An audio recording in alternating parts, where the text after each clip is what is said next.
You'll hear all about it. It's a duo presentation by Dr. Daneshi, who is project manager at FEV France, and Mr. Sanghvi, who is the technical coordinator from Avesta. Please, the floor is yours.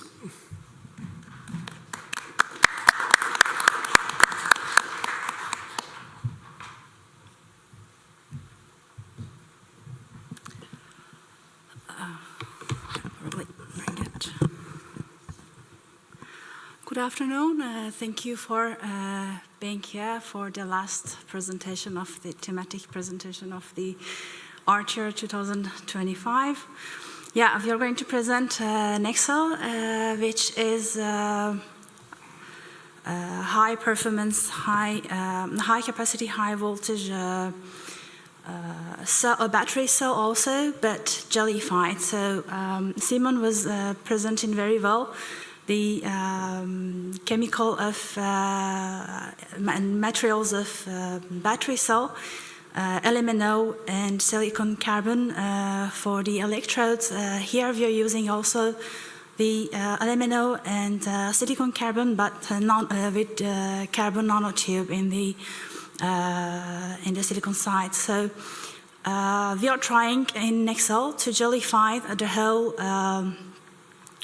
cell concept, components, means like electrolyte with the electrodes. We are happy to work on the consortium with 17 partners. This is the project started in January 2023, and we have almost 2 years ahead to finish the project on December 2026. The amount of funding was 8 million euros. The coordination is FEV, and we have ABI as the technical coordination and SIE as the financial coordination of the project. The objectives of the project as presented here also with NEXTCELL, we are aiming to reduce the cost, also reduce the cost, also increase the safety and the sustainability. Saying cost, the methodology we are applying in NEXTCELL is jellification, but we are using the solventless manufacturing process, which help us to reduce also the cost and increase the safety on the project. The main challenge we're facing is mainly, as the other project presented, is on the development of the raw material, especially that we are working on jellifying concepts. By jellifying, we are just mentioning that we are jellifying the whole components of the cells. The structure we have prepared on the project to advance on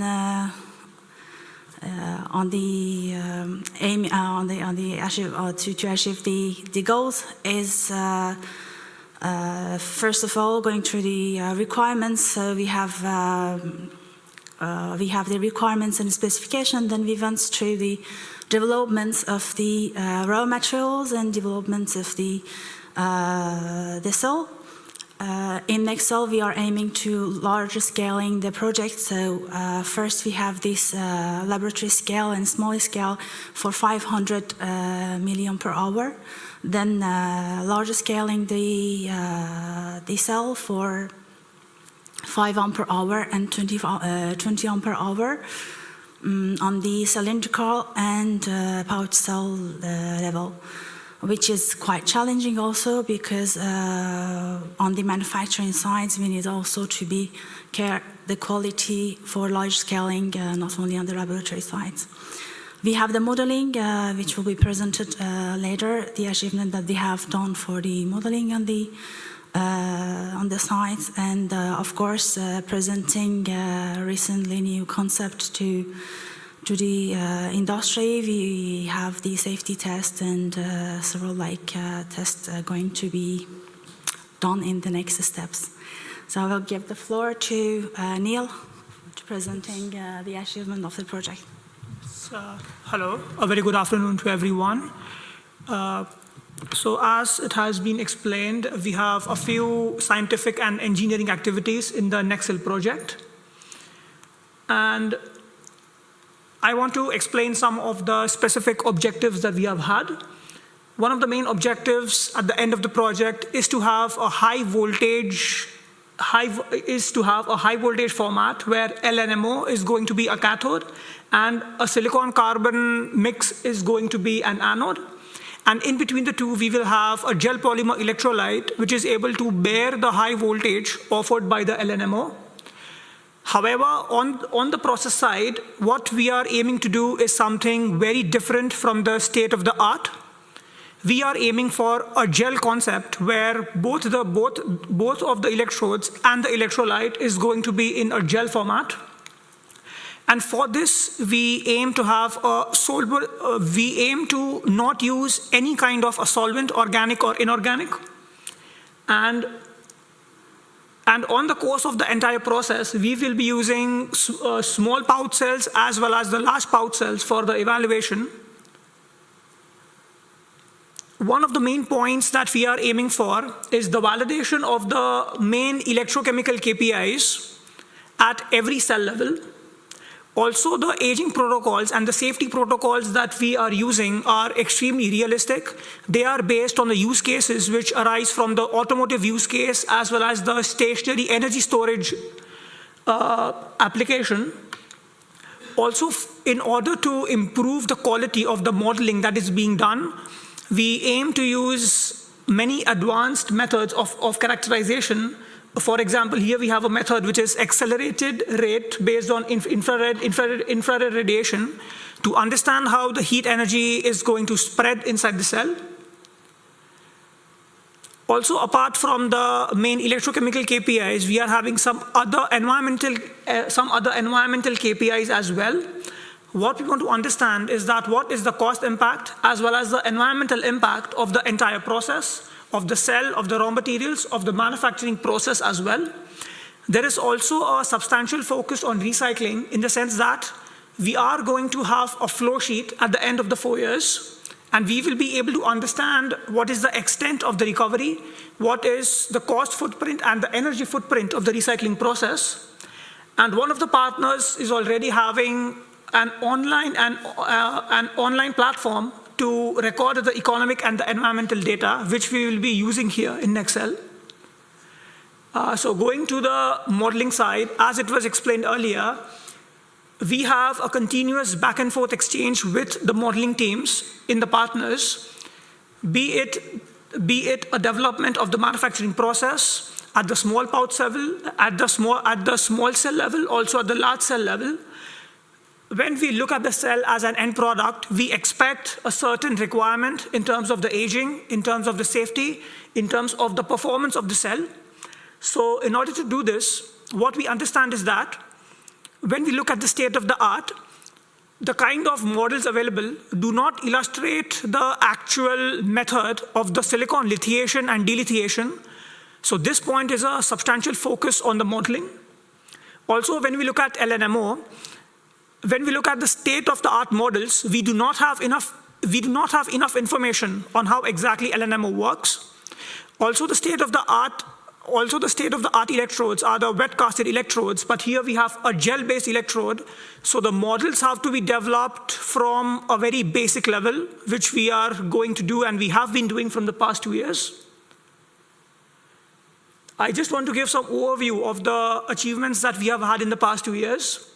The validation of the anode material has already been done on the state-of-the-art electrode, and very soon the validation on a gel anode will also be completed. We have been continuously improving the surface area and the particle size of the anode material. Also, due to various reasons, because it is a gel-based electrode, there are some limitations on the electron transport. For this purpose, we study the incorporation of the CNT inside the electrode, and we look at the advantages. On the side of the cathode, we have validated the LNMO material on a conventional state-of-the-art electrode, and we will soon be doing the validation of the gel-based cathode as well. Here also, in order to improve electron transport, we focus on incorporating CNTs. When it comes to a GPE, it is a substantial exercise because what kind of the GPE we are aiming for is very different from the state-of-the-art electrolyte. And here also, we do not want any kind of a solvent in the manufacturing process, so this is extremely complex. And when it comes, if we go to the LCA side, what we have understood so far is that the material used in the anode and the cathode have a very large environmental impact as compared to electrolyte.